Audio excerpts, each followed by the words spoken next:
ang subject na akong pagdalon sa inyo karon. Gitiguluhan siya, join the redeemed in singing the song of Moses. Makikupod ta sa tanang mga linuwa sa pagkanta sang alambahon naging awit in kanta ni Moses, mga kaigsoon. Ang aton nga memory text, makita ini siya sa Bugna Kapitulo 15, versikulo 3, siling sa dire, kag nagsamba sila sing ambahanon ni Moises, nga ulipon sang Dios kag sang ambahanon sang kordero nga nagasiling, dalagko kag kalitingalahan ang imo mga binuhatan o Ginoong Dios nga makaako. Matarong kag matuod ang imo mga dalanon o hari sang katuigan. Madako. Naman ako itutuban ng Diyos, niratas kita saan sa mga langit, salamat Ginoo. Ikaw ang higupod sa amin karon. Pakamayuha ang makauturan diri sa Iglesias Kamarahan. Tahihatag sa ila ang pagpakamaayo na mahatag manimo sa tanan-tanan sa amon. Samtang kami magasimba sa imo sa Espiritu sa kamaturan. Samtang kami magatuon sa mga pulong sa ngalan ni Jesus. Amen.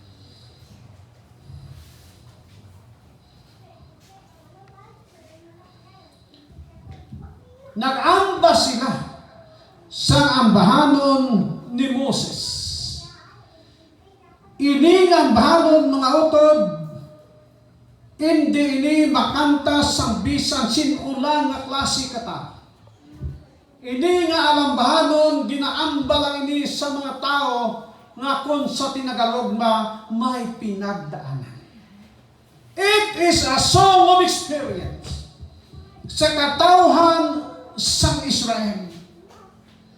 Hinumduman naton mga utod nga sa dira nga si Abraham ginhambalan sa Ginoo nga ininduta, ihatag ko sa imong kaliwa.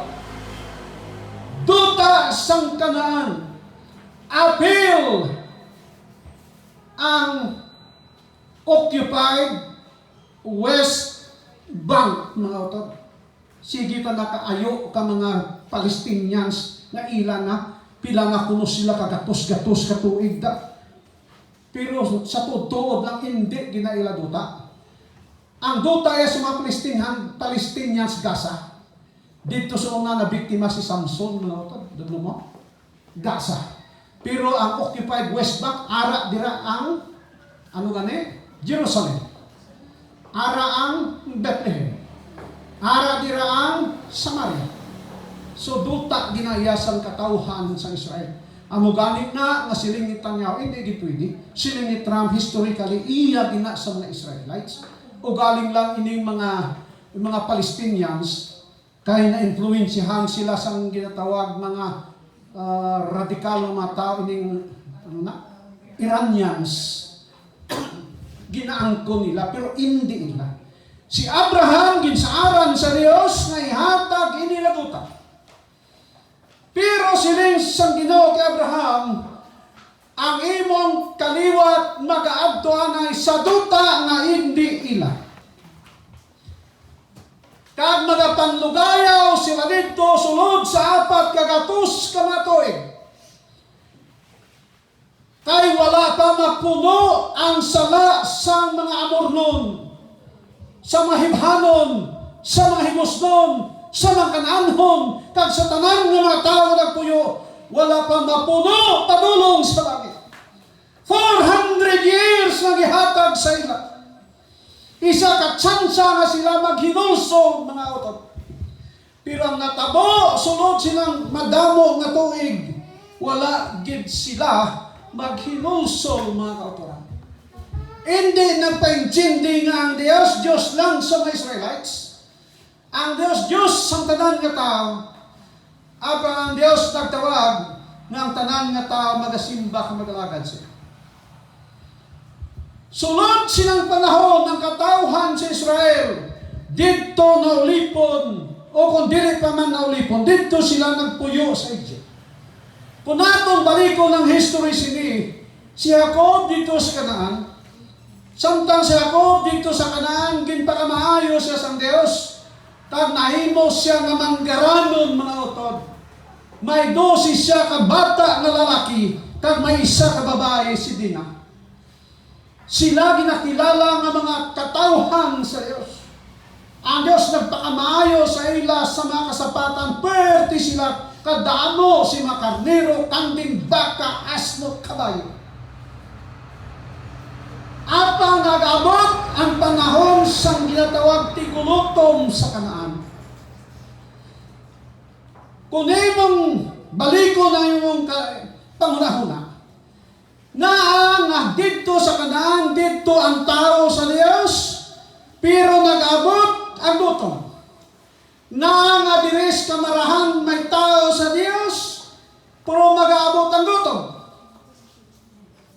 Kung kaysa hindi nato maintindihan mga utod, kung kaysa magaduda kita sa mga saad sa Diyos, at ang ining tanan nga mga panghitabo sa kinabuhi sa tao, may ara ini plano sa Diyos. Ang mga ganis San Pablo nag-advise sa matag isa sa ato no sila niya, all things work together for good to them that love. Alang sa katawhan si Israel na si Jacob, tuod may ara sing tigulutom, apa may ara ini kayuhan para sa iyo. Tungod sila nagkadto sila dito sa Egypt. Dito sa Egypt, dito si Jose. Naging baligya siya mga magulang. Ang ilang plano nga malaglag si Jose. Apang ang Diyos may plano para sa ila. Sang dito si Jose siling ni Jacob, kadto kamo mga anak sa Ehipto, kay pirti kadamo kuno sing ginabaligya dito. May pagkaon dito. Mga utod, importante gid ang pagkaon sa tao. Kay man bisan ano kaayo ang fellowship. Bisan ano ka maayo ang magnugwali sa fellowship. Kung way kaon, way nada nga klase fellowship. Nga aman, ang mga kautoran nga nagtambong dito, pag uli nila ang ibang way katambong mamangkot, ano mangkot na? Di sila mangkot na, di ano wali ito, kaya kita eh. Ang pamangkot, kumusta kaon? Ang nanunoton nga, kung nagpa-fellowship sa amon, may pabor-pabor, puno na. Pero teka damo kay nanon kami bila nga, bumbahan na higin. Gastuhan gid. Kung nagligad, sinisipan, sabaw lang amon. Sinisang nagasukan. Hindi pwede, sabaw lang. Kuha ko mo pataw, do mga inumal nga. Pataw sa baka, 60 kilos na daan sa amon lang, ang ibang nakuturan pa. Kaon mga utod, sining ni Jacob may pagkaon sa Egypt. Kadto kamo dito si Jose mga kauturan. Kag si Jose gingamit sa Ginoo na mahimong instrumento sa pagluwas sa katawhan sa Israel. Para kay Jose, way siya nagdumot siya mga utod. Para kay Jose, ang pagbalik niya sa iya sa Egypt, isa ka panalangin sa Ginoo para sa ila. Kung kaysa mautod nag-abot sa aton na makalisod sa kinabuhi, kaysa mag-abot sa aton ng malatian, kaysa mag-abot sa aton ng kapigaduhon sa kanang kinabuhi, apang ining tanan mga utod yung nag-abot sa tao, isa kini kapanalangin mga kautoran. Amen.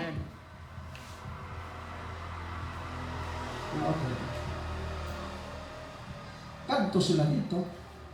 Kag nabala nila nga susiara dito. Hindi lang kay ara dito si Jose. Nahimo siyang prime minister sa Egypt. Butang no ay ginahuna-huna sa iyang utod. Butang no ay ginahuna-huna ni Jacob. Siguro sa kung ano surti sa bata ko man. Kung basahan ko na ben, na istorya, bisa ka pirat na si basahan, turo gitluha ko dayon. Inang meeting ni Jose kag ni Jacob, pagkita ay nila, basta magbasa ko sa katuro luha ko.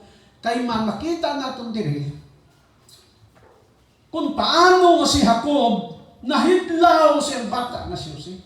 Nga nahidlaw kay Jose, tungod kay si Jose, way sige kapasaway sa panahon nga ara sa upod di tatay niya.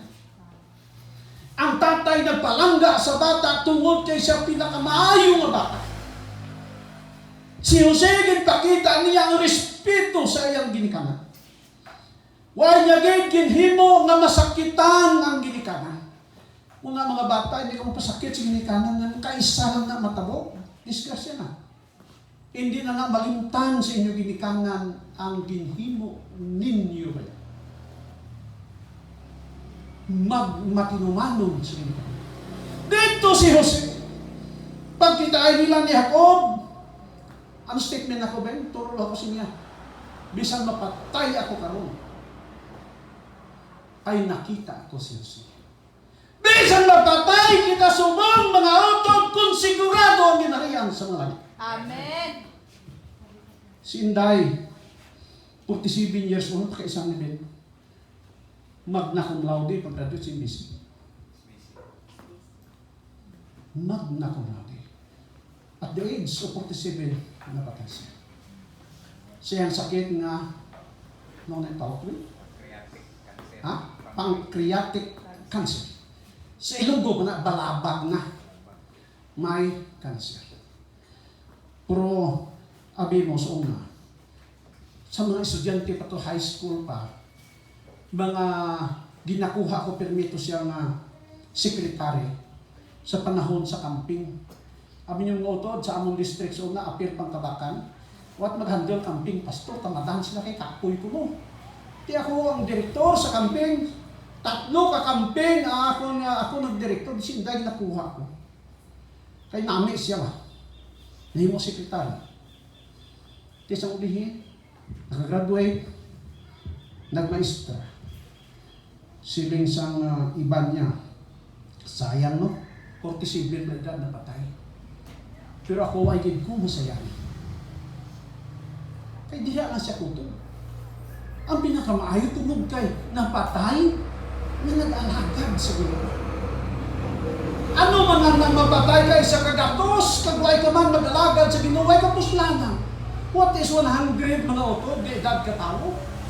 Pag abot mo sa sinang panahon, mapatay ka, sa wife ikaw mag 100, mga 90 plus ni ikaw, daharuson ka gani ka, tulon ka, kalinugaw, kung magkaon ka na, ugaring ka, baringan, ginauna mo, ulo na ka mabuho ka diya para makaon mo, ano kalipay mo sila? Ang importante mga utod, kaluwasan. Si Jose ara dito, batanon siya dito, pagkakita sa iyang ginikanan, kag sa iyang mga utod, yung nakita na dito si Jose nalipay sining tanan. Wala siya nagbatyag na naakig siya mga kauturan, tungod kay plano sa Dios, napakadtoon siya dito, abang masiling lang naton nga, so daw hindi naton madawat nga pamaagi sa Dios. Kung kaysa mga utod, may mga pamaagi ang Ginoo nga daw hindi naton madawat sa aton kabalingon. Pero aton dumdumon ang ulihi sina kalipayan kagayuhan para sa aton.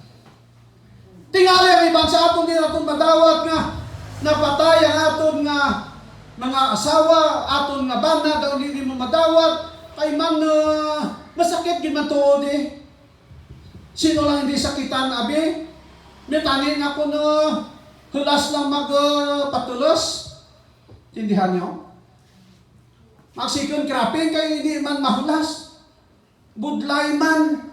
Kaya nga, damo ka na si mga bagay-bagay, i-consider si mong kinabuhi. Sakit! Pero mga kauturan, sugiran ko ka mo, kaangay kay Jose, ang mga butang na nabot sa iya para sa iya, hindi dapat naton pagabasulon ang Ginoo. Tapos, ang dito sa dito yung mga utod, taas ang iyang ranggo, ang ibang mga tao na kanto dito, nga lain ng mga nasyon, ibagid ang mga Israelites. Siling ni Jose, ibutang ta kamo sa pinakamanami nga duta didto sa Ehipto, sa Gosin. Didto ang duta na grabe kanami mo utod. Kaya ang ilang profesyon, ang pagsabod sa mga kasapatan, tinami kay tambok ang mga hilamon. Kung magtanom ka dito, makalilisan nami kayo. Nakakadto kami sa Antiki, asan nyo Antiki, dito sa Bukid, dito sa Mila Santo. May nabuhi dito nga, nakalabos man dito sa Ruparay. Huwag kang makita palay nga amo dito, nagapananga ang taray mo. sa katambok sa duta mga utod. Siling pa sa ako na parinti na maso na nga medyo tikaluma. Siling niya sa una diris Mindanao. Abaw, tanom ka sa balinghoy, aning balinghoy bisan matumba lang sa pangpang. Manulod na siya, ungadong ka baboy talunon si babaw, ligidan baboy talunon si dalong patay mo. Dahil sa doon, grabe na itong klase. Sino makaduha ko sa 125? Dito 125. Mais na mo dito. Isa ka puso nga mais, ihaboy mo, gauyog, sa piha kaming danaw. Baarin ko, tikalan mo. Dito sa Gosen, mga utod, pwerte ka namin ang duta. Dito ang katawhan sa Israel. Hayahay siya dito, mga utod. Luwas pa sina, funded sila sa national government sa Egypt, samtang nagapadayon ang 7 ka tuig na tigulutong, ay ara si Jose. Ara si Jose. Ang budget sang Egyptian government ginhatagang din sila. Kung dire pa sa aton na budget mo gitawag na siya ni Aka. Pero maayo to yan, dito kurat. Dito natawahan si Israel mga utod. Pero nag-abot ang panahon. Siling sa tinagalog mga katuran, hindi lahat ng araw ay Pasko. Sa atong kinabuhi, hindi ang tanan nga panahon sa atong kinabuhi, hayahay ang tanan. Paabot mag-abot ang kalisod sa imog sa atong kinabuhi. Kaabot ang mapagtilaw sa atong kinabuhi, mga utod. Nag-abot gid ang panahon ng katawhan sa Israel naglisod-lisod sang napatay na si Jose. Lisod na sila mga utod. Panahon ni Jose hayahay, abang sang napatay si Jose, kay man ilis-ilis man ang administrasyon mga utod. Kita ka problema ta karon, pero pawayan ng problema. Pag abot 2028, why naman ang problema natin sa Pilipinas? Kaya ang tanan ng mga buaya, manaong na. Katanan ng mga buaya, priso na. Si Jose, ara dito. Sa iyang pagkamatay, nalimtan sa isa ka paraon nga nagsunod ang kaayo ni Jose. Dire, nagsugod ang ilang kalisod. Ang ilang mga katungod sa itong panahon nga buhi pa si Jose, ginarespeto ina siya. Sang napatay si Jose, ang ilang katungod, ginabusuhan sila. Ginulipon sa katawhan sa Egypt. Kay man sila isang taga-Egypt, ining mga tao daw gaamat kadamo sila, delikado ta sini. Kay kalabanan sa Israel, ang ilang mga bata, mga lalaki, mga utod. Abi ninyo sa kultura sa Israel, kung laki imong bata, ka-celebrate kagid, kay manami kay imong bata, laki. Amo nang ilang mo, pero sa aton panahon, diferensya naman, di ba? Sigurado nga nabi igid kung imong anak pros bayi. Kay bisan amo matabo, ang magwa sina sigurado gid nga apo. Ay kung laki mo, siguro bakit talingan na lang talihan. No? Amo na mga ito. Tinagdamo, katawhan sa Israel, siling sa mga Egyptians, siling laki paraon sa ilang amo, ang ilang mga advisors, siling, do kadelikado siling katawhan sa Israel man. Damo na sila. Kung magira ni sila, mapirde ta siling nila, ulipudon ta sila para hindi sila makapanganak. Kaya man, kung kapoy ang tao, hindi doon kadumdum ka Mount Apo. Pati ka mo? Ano yung dumdum Mount Apo? Mga sa dudok kapoy. Ginimo sa Israel, sa mga Egyptians. Pero ang natabo, ang katawhan sa Israel, saka gihapon sa Mount Apo. Nagdarata gihapon, laki pagid. Tisiling sa mga Egyptians, hindi ni maayon, kinakamatyon ni mga laki. Dira na tao si Moses. Ha? Pagkatao ni Moses, wala na. ginbatiti siya. Pagkatapos, ginhimo siya nga, himotani siya nga hari, apang tungod kay ginapinan niyang katawhan sa Israel, ginpatay na Egyptians, among tabo nga naglayas siya dito sa Madyan. Ang Madyan utod sa atong panahon ang Saudi Arabia. Kabalo ka mo ng Saudi Arabia, ang Egypt, napitanay na. Ang Israel, ang punta ka Egypt, tambi lang na Israel. Kung matingala kita, 40 years sila. Kalapit man ng galibin. Kaya karon sige tangaway, ay sige gira, lapit ng gali. Pero, sa dira si Moses na lagyo, gintawag siya sa Dios, kag dayon nagpangulo siya sa katawan sa Israel. Kag nagatubang sa Paraon. Pangatubang niya dito mo ginhangyo niya ang mga Egyptians. Nga man, sunod sa 400 katuig, magkatawhan sa Israel, way nakasimba sa Ginoo sing insakto. Nalimta ng Sabado mga utod. Ang mga gani nga sa Ten Commandments, may pulong dito ano? Remember. Kaya nalimta na nila 400 plus years nga naulipon sila.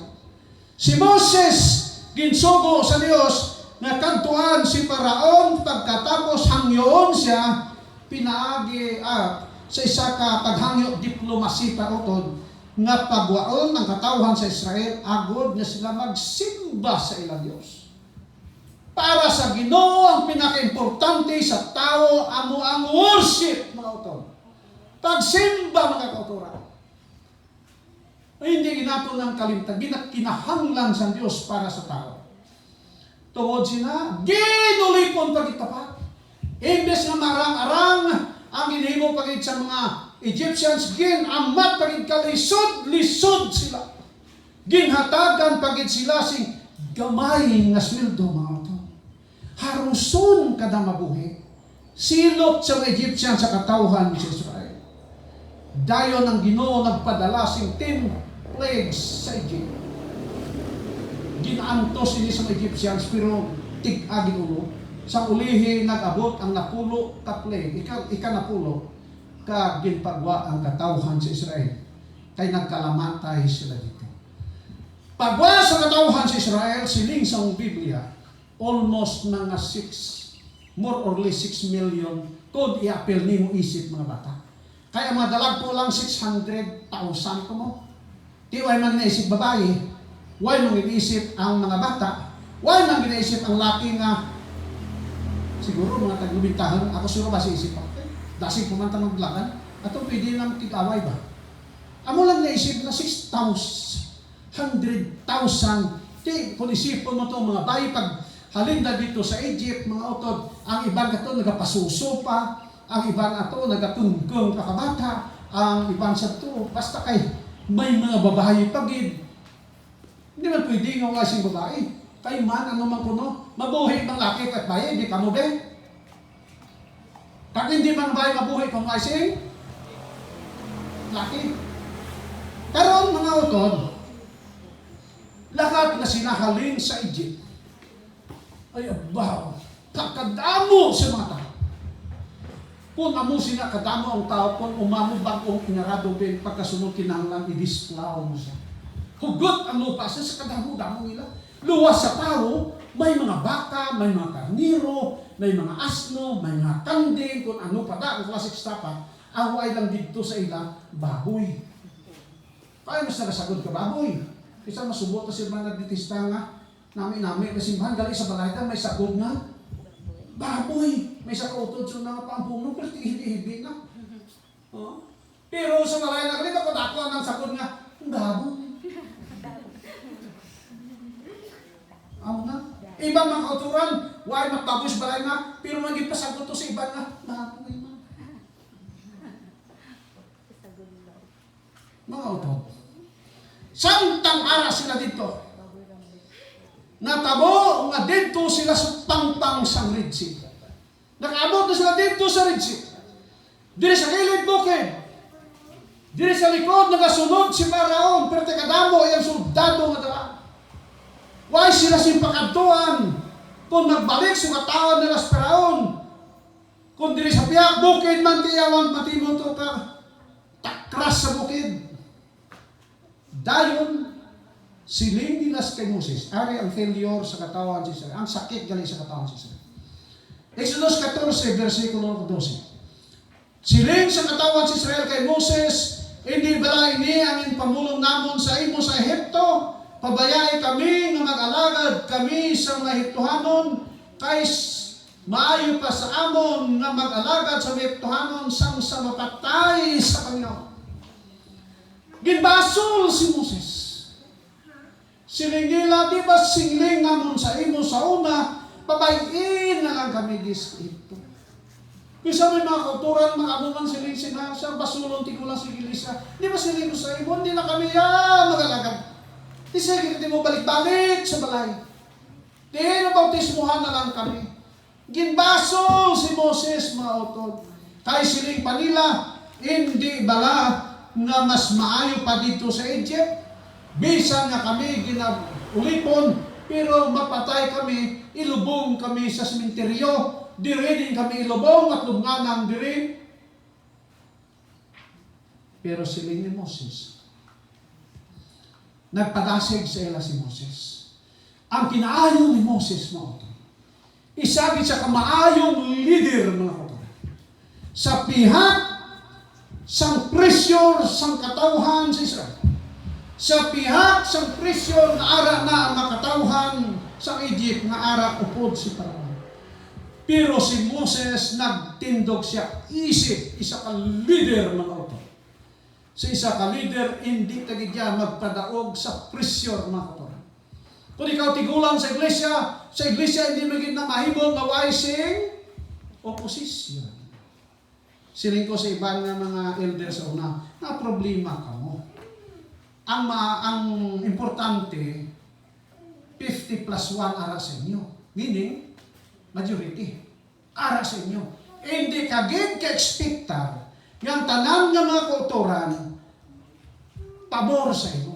May ara gidya critics ni mo dira sulod sa iglesia. Bisan ano ko gamay na iglesia, luwas nan sa iglesyas kamarahan. Amen.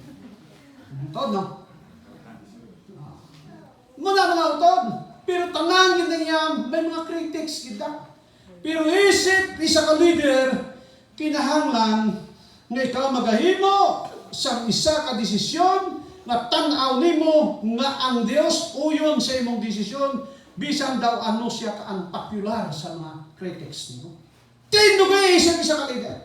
Si Moses mga utod, why siya mag-surrender sa katawhan sa Israel? Why siya kulbay? Huna-hunaon nimo ang mga lapit 6 kamilyon o kung 6 kamilyon ka mga tao ang magreklamo kanimo. Nakita niyo sa Nepal utod? Ang asawa ka Prime Minister, itokdan ka mga tao. Grabe, no? Kay man, ang gobyerno, ano ko no? Kurakot. Tibisang tuod nga kaya ang definition gid ka gobyerno kung demokrasy ling ni Abraham Lincoln, it is a government of the people, by the people, for the people. Watching ganoon, ang tao among gobyerno. Kung sa tanaw sa tao nga hindi beneficiaryo, hindi sila makontento. Pwede kanila sunod. Pwede kanila tatsyon. Ang nang tabo sa Nepal. Panahon ni Moses, white police si Moses, ha? Wala si soldado si Moses. Karon na siya sa ital-ital sa sinang panahon. Apang si Moses, nagtindog siya. Isip isa ka leader, tungod kay nasayod siya na ang Diyos ang naggiya sa iya. Kung ikaw leader sa iglesia, kung tanaw ni mong Ginoo naggiya ka ni mo, go ahead. Bisan pa may ara si mga oposisyon ng mga tao. Versikulo 13. Kag si Moses nagsiling sa katawhan, dili kamo magkahadlok, ipamulong kag pahimonong kag tan-awa ang kaluwasan sang Ginoo nga himuon niya karon nga adlaw sa inyo kay ang mga Ehiptohanon nga inyo nakita karon nga adlaw hindi na ninyo nga mas ang makita liwat sila ni Moses. Kita ninyo Ehiptohanon, pwerte kadamo, pero sila ni Moses ang Ginoo naghambal, pahimunong naman kamo. Hindi na kamo sige ka warawara dira. Hindi kamo sige pakadto, pakari dira. Hindi kamo sige kakuno dira. Siling ni Moses, pahimunong na lang kamo. May isa ta ka estudyante na nami apelido dito sa Manansay. Kung Ilonggo maupod ang mag-pronounce ang nami kay Tala-Tala. Ako tinagalogan eh. Pero kung Ilonggo, Tala-Tala. Kung si Sapak hinambalan, Sarampaga, o ano pala, ang mga dalong mo hinambalan. Pero siling ni Moses, pahimonong kamo. Kaya mo man ang ginsiling sa Ginoo sa aton sining aga mga kapatid. Marcos 6:16-33. Sa kalibutan may kangitngitan kamo, apang pag magpangalig-on kamo, na daog ko ang kalibutan. Kangay sa katawhan sa Israel, damo sila sing mga kalaban. Kangay sa katawhan sa Israel, tanaw sila sa kalibutan, na ilang ginapuyan sa itong panahon, sa isa ka negatibo nga paglantaw mo aton, amo man sa aton. Siling ni Ginoong Hesus matag isa sa aton, sa kalibutan may kangitngitan kamo. Why siya magsiling na sa kalibutan may kahayahay kamo. Puro tanan kangitngitan ang ginatanaw sa Ginoo, ang ginapahibalo sa katawhan sa Dios. Di ba? Sa nagligad mga utod naghatag sing ano tinawag sini ning pensyon sa tanan nga mga senior citizen. Kapo kadawat na mo third quarter ano. Dawat na aga. Paano karon eh? Second quarter kag third amo na siya ba? Kadawat na mo ay pa. Gaway na ba? Gaway pa ko. Hindi kayo si Sinti ko bin. Yung mga senior citizens din. Kami ginhatagan kami sang August pa siguro. Pero ay kadawat po to. Kay ginhatag Sabado. Siling sang adunang ko pagkalunes dito sa DSWD siling niya sir na. Promise mga gibig hatag na. Diba si 3 to 3 weeks i-inform lang pa lang yung number. Pero sa karon na lang diha. Siling sang Ginoo sa kalibutan may kangitnitan kamo. Sa mga estudyante sa pirmi matabo nga may ara klasikon Sabado. Kung may empleyo ka man, may haraman sing Sabado. Mga utod, siling sa Ginoo may kangitngitan kamo. Apang siling niya pagpakalig-on kamo, nadaog ko ng kalibutan. Kita, mga victorious people, mga utod. Bisan sa tunga, sang dako nga kangitngitan sa kalibutan. Bisan sa tunga sa mga problema sa kalibutan. Bisan sa tunga sa kasakit sa katawhan sa Dios sa sining kalibutan nga itong ginapuyan. Pero ang pasalig sa Ginoo sa matagi sa katon, kita maging madinaugon. Sigurado pag sigurado ang kadaugan mo. Siling ni Netanyahu, kay man ginakuan siya sa mga nasyon, Arab countries. Siling Netanyahu, Israel will never be destroyed. Hindi malaglag si Netanyahu. Siling niya padasig sa mga tao. Mahimo kitang victorious. Nagligad, nagtanaw ko sa live na meeting sa United Nations. Ang ibang nag-declare na i-acknowledge ang Palestinian state. Ang Prime Minister sa Spain, Prime Minister sa Canada, ano ko isa? United Kingdom ng Australia. Before pa sila, nagsiling na sila, nag-acknowledge nila. Pero siling ni Netanyahu, kung i-acknowledge ni sila, Meaning nagdaog ang Hamas. Pero si Lenny Trump, namatian ko. Opo si Trump. Abi ninyo mga utod. Bisan tanan nasyon, magsiling ang musna. Once na naghambal ang US, wais na mo. Once na nagsugot, hindi magsugot ang US, wais na. Sige na Diyos, naghambal sa atin. Sa kalibutan, may kalignitan ka mo. Apang pahimunong ka mo. Pagpangalig-on ka mo. Nadaog ko ang kalibutan. Sinig ni Moses sa katawhan. Tuod, hindi ka madinay ang Egyptians na galagas. Apang siling sa Ginoo, pahimunong ka mo.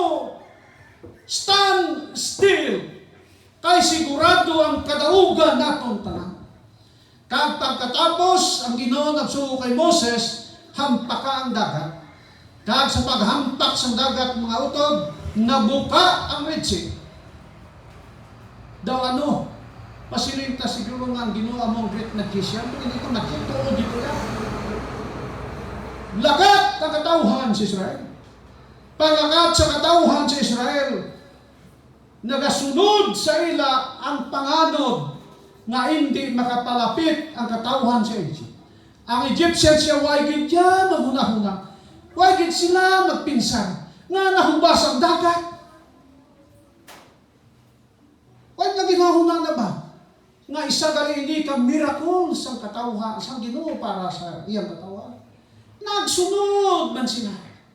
Pagsunod nila ng tabo, hindi na makadalagan ilang karwahe, ginpanghukas sa manulunda sa Diyos, ang iyang mga ruweda. Kag pagkatapos nalisda na sila, kag pagkalisod nila, pagtabok sa tanan ng katauhan sa Israel, dito nagtabok na sila. Pagtabok, siling sa record, siling ni Sang Ginoo kay Moses, ibalik ang baston. Nagbalik ang dagat.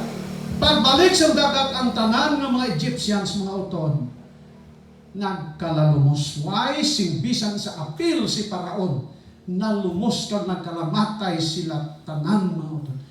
Kag sa pagtabok ginila sa dagat, nakita nila ang katauhan sa Egypt. Pagkaaga dito na sila sa mga baybayon nga nagabutod ng mga tiyan kay ubos na sila kalamatay. Sa sinang panahon, mga utod. Sa sinagid nga panahon, si Moses kag si Miriam kag si Aaron, nahimo sila nga composer sa nakanta. Kag pagkatapos nagkanta sila sang ambahanon, a song of experience. Sa kadlapos ng kanta balay nga pusong bato. Pusong bato. Ano galing panas na? Bagkat ikaw ay mayroong pusong bato. Pero ang tuod ni istorya ang nagpumpos na ginbiyaan kasama na. Kag nangita kay ba? Kaya ang asawa may arasing pusong bato. Song of experience. Mga utod, despite sa tanan na kalisod, si Moses, kaupod ni Miriam, kaupod sa katauhan sa Israel, nagkanta sila sa ambahanon sa pagdayaw sa Diyos. Abi ninyo personal kung nasa ako niya ginabatya mga utoran. Panahon gani nga pasaka ang akong bandera bla, magkanta gani kabayang mag-ilubin, tulog duwa ko siya. Bisang di na dalon, basta ikanta ng bayang maging tulolo ako. Tuhod kay kita ano? Pilipino. Pilipino mga utod.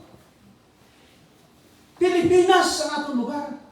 Hindi kita maka-star sa ibang lugar. Why not second Philippines mga utod? Amo hindi ang Pilipinas na atong nalistar. Si Moses kag si Aaron kag si Miriam, nagkanta sini singambahanon sa paglipay kag magpasalamat sa Dios. Pasalamat na kung salihin ang Diyos nagluwas sa ila. Among tani sila ang dapat naton Panginoon ng Ginoo pasalamatan ta sa tanang panahon mga utod. Tuod may arata kalisdanan, tuod may problema ta bisan tuod kita katauhan sa Ginoo. But still, Pasalamatan tang Ginoo sa sining tanan nga katabo sa atong kinabuhi. Ano ang tanan sini sa mga katawhan sa Dios sa sining katapusan nga adlaw sa ilang kanta. Mateo kapitulo 4, versikulo 8 kag 9. Sa liwat gindala siya sang yawa sa isa ka bukid nga labing mataas. Kag ginpakita sa iyang tanan nga ginharian sa kalibutan. Kag ang ila himaya kag nagsiling siya sa iya, tanan ini nga butang ihatag ko sa imo kung magyaog ka kag magsimba sa ako. Ang yawa sa panahon ni Jesus nga kapuasa gindala niya sa pinakataas gid nga bukid. Siguro kung nagunahuna dito to gindala sa Mount Everest siguro. Hindi man posible sa ila. Kaya may power. Gindala dito sa pinakataas gid nga bukid sa yawa. Kagdayon ano ginhimo sang yawa, ginpakita ang bilog kalibutan. Ano na nihimo sa yawa sa aton? Dalon ta sa pinakataas na bukid, sa peak sa aton mga karir, sa aton mga accomplishment sa kinabuhi. Kagdayon ipakita sa aton ang kalibutan ngayon. Sa magpakita sa aton sing ganun ta sang yawa, tanan ini hatag ko sa inyo. Tanan ini hatag ko sa inyo. Simbahan ko. Si Jesus sinabahan. Pero ang yawa sa ato mo sila, tanan ini hatag ko sa inyo. Pero simbahan niyo po. Hindi na mo sige pabalik-balik dito sa Bado, simbahan sa Kamarahan. Kaya nag-successful na kamo.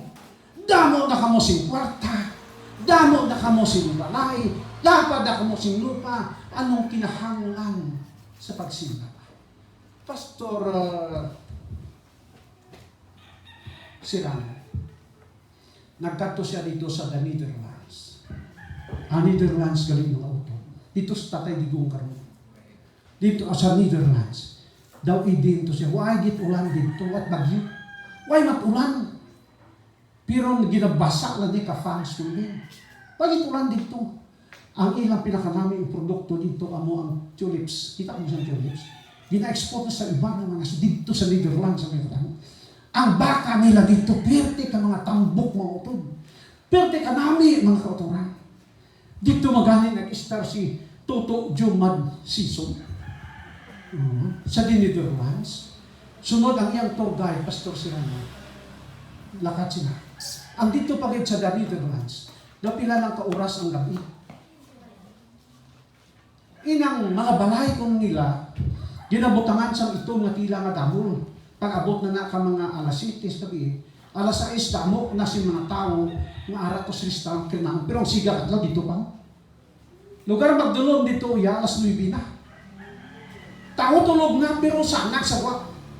Ano na gali dito? Dayon sa iyang tour, may nakita sila nga nagdalagko ang mga simbahan sa mga Protestant denomination sa damo mga simbahan. Pero sila isang ilang tour guide. Sinya, abi mo din. Dako di simbahan pero at nagasimba. Sa una, sa hindi pa-improve ang Netherlands, damo sinasimba. Pero karon na maggarano ng Netherlands siling sa mga tao, ano pa kinahanglan ta sa Diyos kay manggarano naman ta. Amo na gusto sa yawa sa to. Pwede kita pamanggaranonon sa yawa, provided nga hindi lang ta magano, magalakad. Siling niya kay Jesus, hatag ko yung tanan sa imo. Simbahalan ko. Simbahalan ko. Siling siyang yaw, ako ni. Pirti ka namin yawa, kay mangangkon na kandiya. No? Siya rin makuturan nga, ngayad mag-angkon kandiya. Pero hindi pwede na mutod. Ang yawa nag-angkon nga siya ang kandiya sa kalibutan. Iya ginapanunguhaan ang mga katawhan nga din kalagad. Ang nagalagad, iyang hingabuton na ayon. Kumusta ang apostoles ba? Sino ang apostoles na kasiling kamo nga hayahay sila? Kaya ang yawa, hindi gusto nga sila mag-alagad sa Ginoo. Tanan sila mga utod, nakaangkon sing kasakit sila. Binuhatan Kapitulo 1, versikulo 11. Kung hindi ka madala sa kwarta, Sa ano dayon? Sinipa sa mga professors, theology, pwede ka makadaral sa kwarta, sa kwarto. Si Ananias, dumdum ka mo, panahon sa Apostolic Church, si Sapphira, damo ni sila kwarta. Nakita nilang buhat ng negosyo. Nakita nilang nadudor na pwede na, damo nagadunit. Sila yan nagdunit man, pero hindi tanan. Ang saad tanan, pero ay naging himo. Mauturan kung magsaad ka sa iglesia, amo na imong idunit, himuan na. Hindi ka ba na manugon sa imong ihatag sa iglesia? Kaya kung himuon mo na, nga imo saad, parangitan, 5,000 saad ko. Pagkatapos, hatari ka sa kalibo, sinig na, pigado kita, amo na sa kalibo. Pero magsaad ka ha. Sa panahon ikaw nagsaad sa iglesia, hindi ka ba nagsaad sa iglesia lang. Kung nagsaad ka sa Ginoo, si Ananias at Sapphira, nung tabo sila, nagkalamatay sila. Nagkalamatay. Ang mga gitutunan, ginhingabot. Doon kay Pedro, ginhingabot man. Si Juan, si Felipe, si Santiago, si Pablo. Hindi basta-basta na panghingabot ang ilang angkon. Panahon sa Dark Ages, mga author, basahan ang kasaysayan. Kung ano ang ginhimo sang yawa sa nakatauhan sa Dios, magdili, magsimba kaniya. Kag sa atong panahon, damo pamaagi sang yawa, mga kautoran. Kag inang pamaagi sang yawa, agod nga ikaw ka ako, dili makapadayon sa pagkanakan. Balikon ko sa pagbasang bugna 15. 3. Kag nag-amba sila sing ambahanon ni Moises nga ulipon sang Dios. Kag sang ambahanon sang kordero nga nagasiling, dalagko kag kalatingalahan ang imo mga binuhatan o Ginoong Dios na makaako. Matarong kang matuod ang imo mga dalanon o hari sang katuigan. Si Moses mga utod nagkanta siya sang kantaha alambahon sang kordero. It is a song of experience. Awit nga ilang na-experiensyahan mga autora. Kanta nga sa diin, naghatag sa ila sing kusog sa pagpasalamat sa Dios sa iyang kaayo nga ginhatag sa iya. Ano ang imong pagpasalamat sa Dios itatna sa pagtuon? Kabay, nakitang tanan. Mahimo nga magpasinalamaton sa Dios. Kag sa panahon siyang pagbalik akon nga handom kitang tanan nga nagapungko diri. Hindi lang kay diri kita magapungko, kundi didto sa giniran sa mga langit. Magkinabuhi kita nga wala sing katapusan panahon nga magbalik ang Ginoo. Ang Diyos magpakman sa atin. Amen.